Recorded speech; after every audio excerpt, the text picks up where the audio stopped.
everyone, welcome back. I'm Di, and today I'm bringing you another Yarnie update.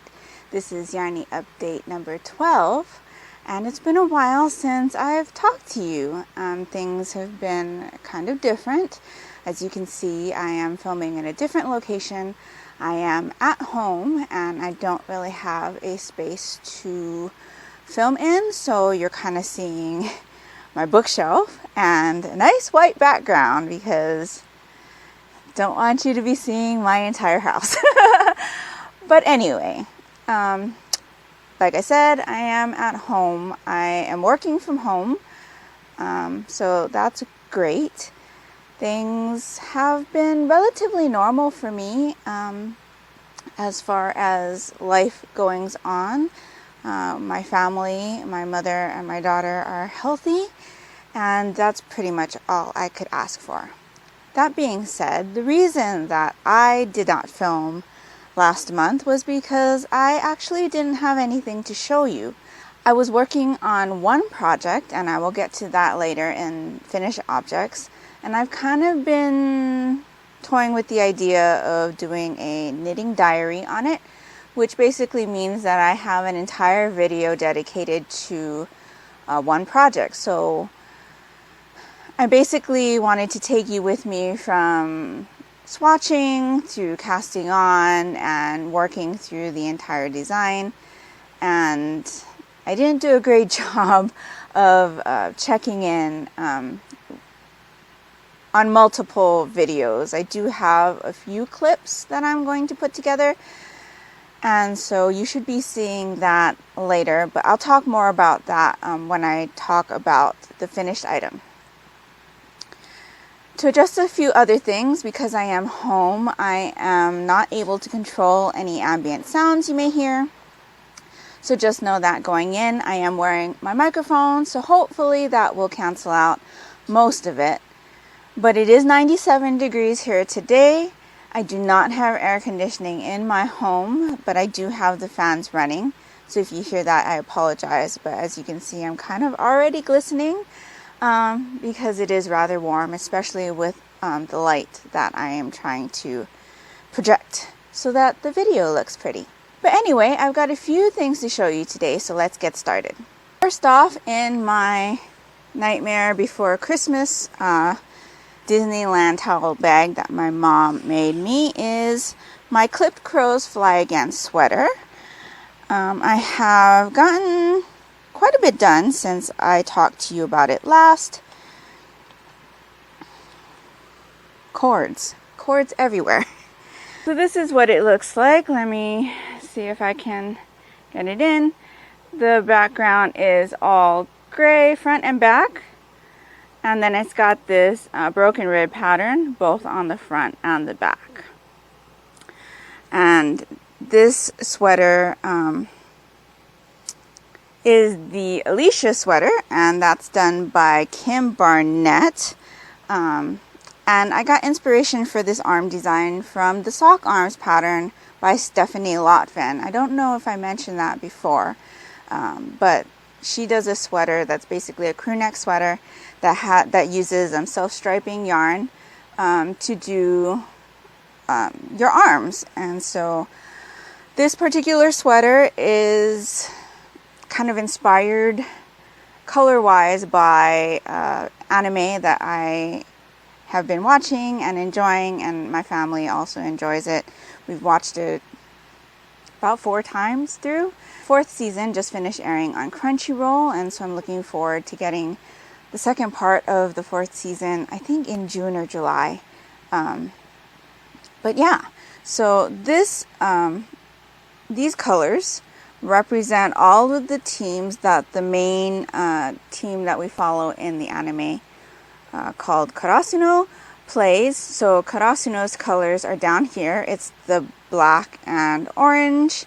And then up here is the last team that they play in season 3. So Shiratorizawa, for those of you that are in the know. And then all of these colors, 2 stripes per, except for this middle section here. This one has the 2 stripes and the micro stripe. They all represent teams that Karasuno played from season 1 through season 3. So I think the last time I showed you, I had done this sleeve, but I hadn't started on the second sleeve. So now I have done the second sleeve, and I am here. So you can see that I've done a set-in sleeve. Now you're not supposed to do set-in sleeves per the pattern, but I'm a rebel. And I wanted to do the set-in sleeve. So that's what I did. Seaming is not my friend. I am not very good at it. But I'm very happy with the way this looks. And yeah, I'm right there where that microstripe team is. So I'm about at where my elbow is. When I had tried this on to make sure that the arms fit well, the microstripe was right where my elbow was. So that was pretty interesting. But yeah, this is a bunch of different yarns.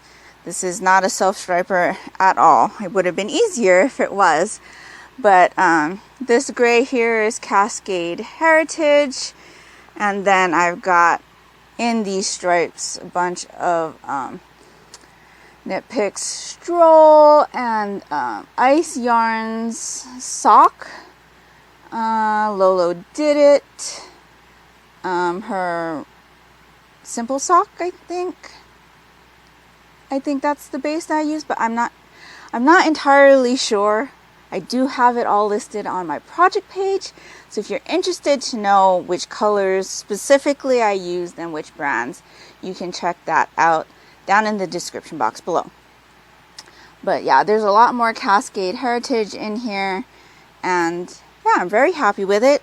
It feels great, and I'm excited to wear this. Of course, not when it's 97 degrees outside.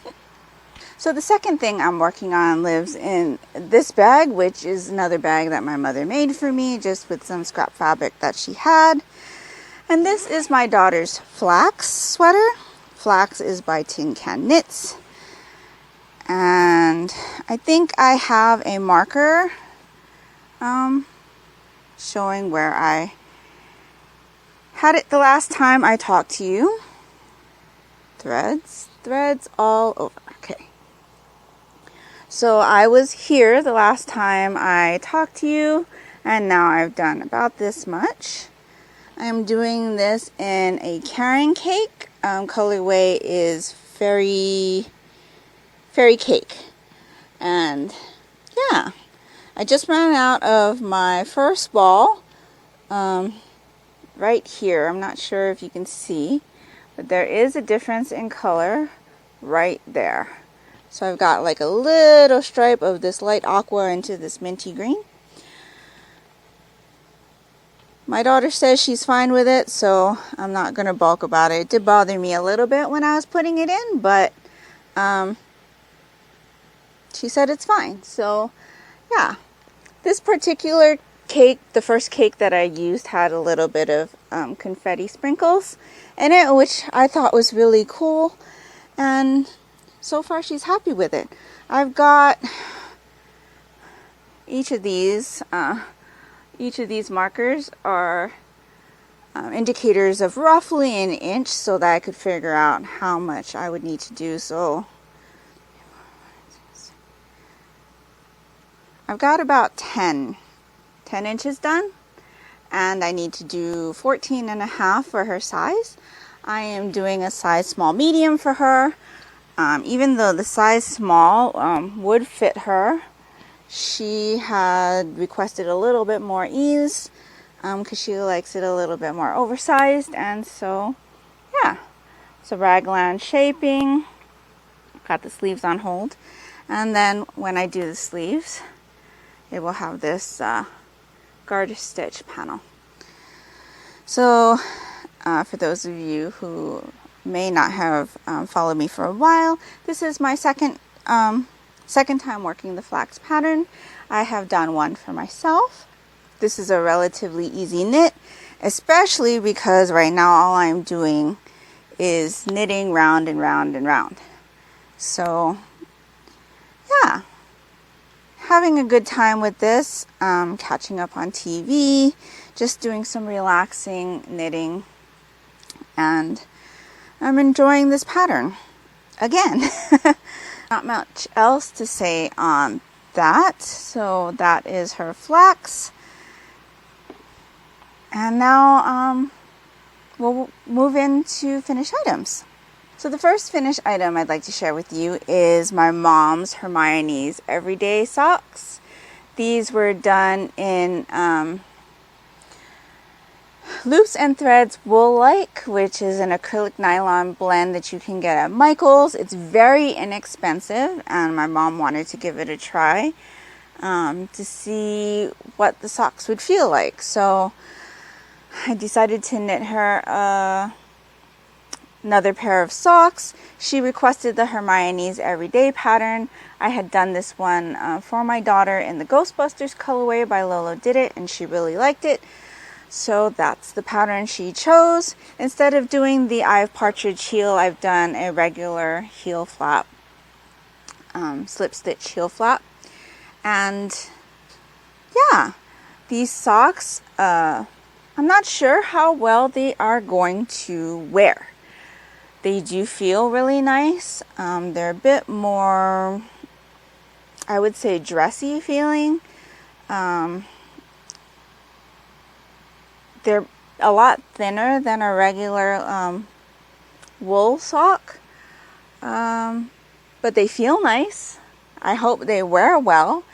They do have nylon in it, so I hope that helps. The stitch definition looks great. Let me see. No, this way. I think the stitch definition looks good. And yeah, this is the mauve colorway, and this is the rose colorway. And I have tons more. This ball was huge. It was over 500 yards, I think. I think there's 600 yards in the skein. The weight is more of a light fingering though, so I think that's attributing to the fact that the sock feels more thin and dressy. I do think that the next time I do a pair of socks in this yarn for her, I will do a double strand. Hopefully that will help make it a little bit more sturdy. Like I said, I don't know how these are going to wear. I know several people have done socks in them on Ravelry, but I haven't seen anywhere on their project page where it says how they wore. But yeah, looking forward to seeing how this works for my mom. Another kind of knitting type of experiment, I guess you could say. There is a little bit of a difference in the size of the two socks. I think you might be able to see it, you might not. This particular sock is a little bigger than this one. This one I did magic loop, and this one I did with a new set of Haya flyers in the same size of needle. The Haya flyers are a flexible double point needle, and I had picked them up around Christmas time to see what I thought of them. And I had originally started using them on another pair of socks that I'm working on for my daughter, called the Neville's Joy socks, which I talked about on the previous Yarnie update. And that design has so many more pearls in it, and for the Haya flyers, the way that I'm able to create the stitches is difficult. I haven't figured out how to hold the needle yet to be able to knit comfortably, besides the fact that the Hayas are very, very sharp. I have not had Haya needles prior to the Haya flyers, and so I kept poking myself and it hurt a lot, regardless of whether I was poking the needle with my finger to push the stitches along the needle, or if I was just in a bad sitting position, I would either poke my finger, sometimes I would even poke myself in the stomach, which doesn't feel great. So I decided that since her pattern was a lot more intricate, that I would switch it to use the Haya Flyer on my mom's second sock and use the magic loop on my daughter's other sock. And it turns out that the Haya Flyers gives me a tighter gauge. And so I am thinking of doing an experiment soon. I'd have to clear some of my needles off in order to do it. But I want to experiment to see which needle gives me the fastest sock finish, I guess you could say.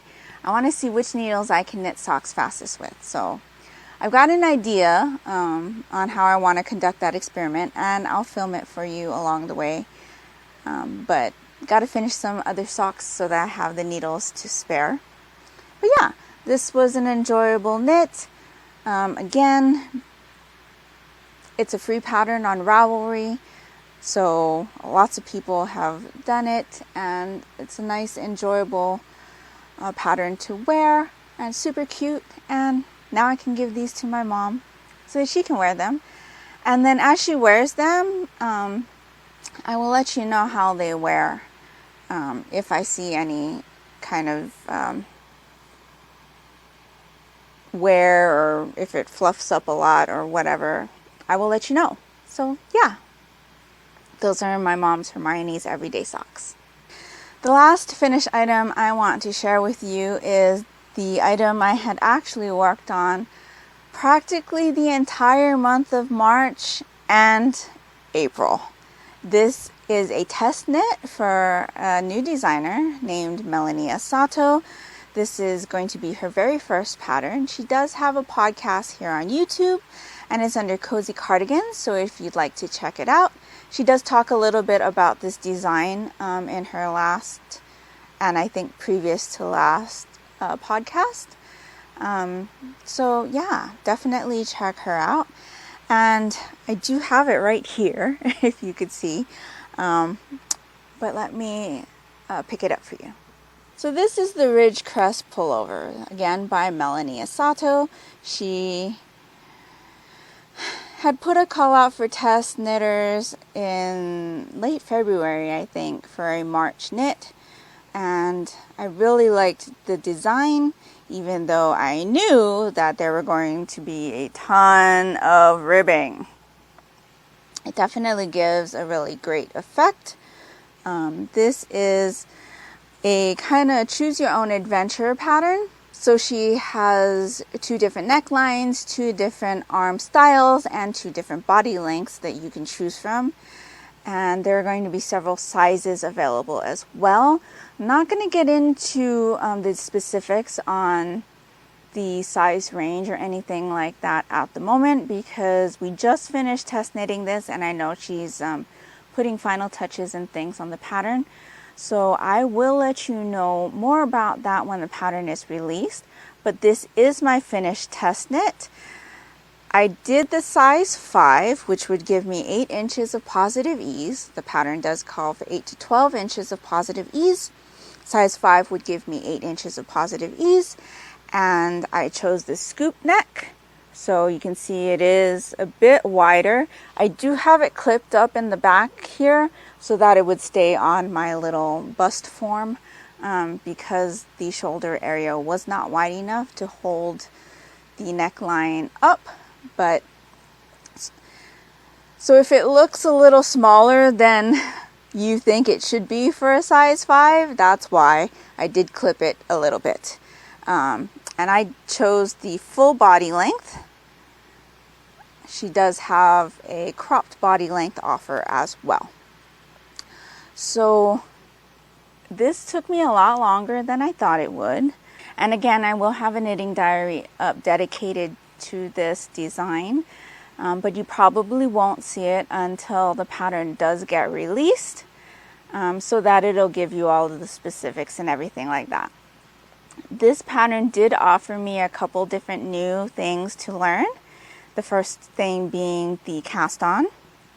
It was a long tail tubular cast on, and I've never done one of those before, but the references that she offered in the pattern really helped a lot, and I was able to do it relatively quickly. The second thing that I learned were German short rows. I had never done German short rows before. Every time I had done short rows on a project, I did the normal wrap and turn method. And so this was definitely a learning experience. And as you know, I do love to learn new things while I'm knitting. So that was great. And the German short rows were so easy. I don't even know why I didn't think to look into it before. The instructions that she gave were very easy to understand as well, so that was great. And I think from now on, that's going to be my go-to short row style. I don't do a lot of patterns that require short rows, so that's probably why I never really looked into it. But I find that more and more now that I do sweaters, there are more patterns that I'm interested in that do require short row shaping.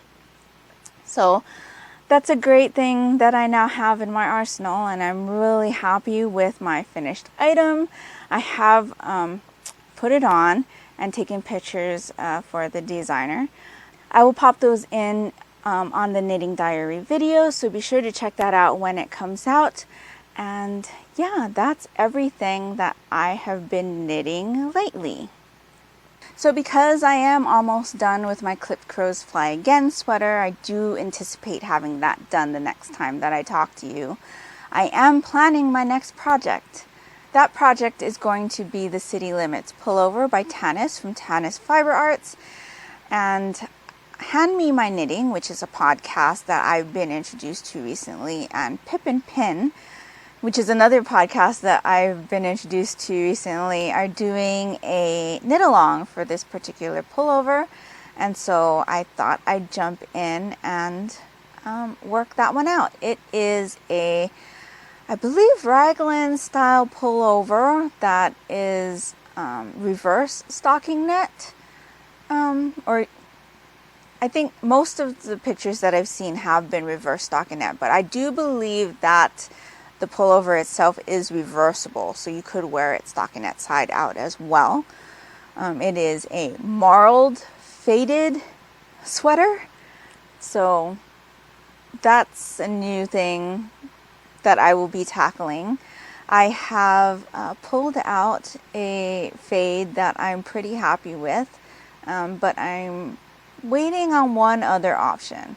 I will let you know that while I have not been able to go outside, I have been trying to support some local small businesses and things like that, and yarn dyers, independent yarn dyers.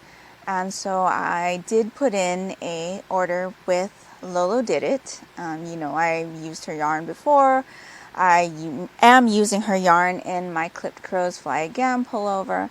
I do really like her colorways, and so she has been having weekly sales, themed sales, and she had a sale on some of her sock yarn a couple weeks ago, and I saw a colorway that I thought would work better than one that I had already pulled out, that I was questioning whether or not it should be in there.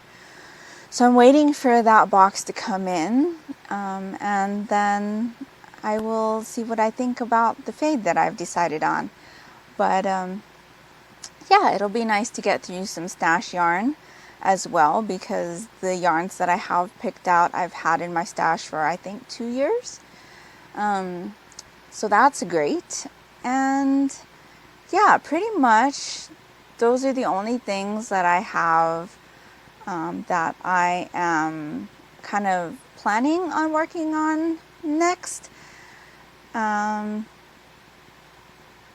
then I already talked to you about the experiment regarding sock knitting needles and styles. And so As soon as I clear a couple more socks off the needles, I will be getting to that. And so that's all I've got to talk to you about today. Let me know what you'll be working on, or if you will be jumping in on the City Limits KAL.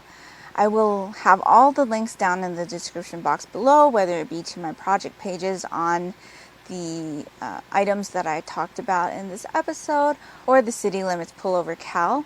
Both Hand Me My Knitting and Pip and Pin's YouTube channels will also be linked down in the description box below. I hope you're all doing great. I hope you're all safe and healthy. And until next time, take care and smile always. Bye.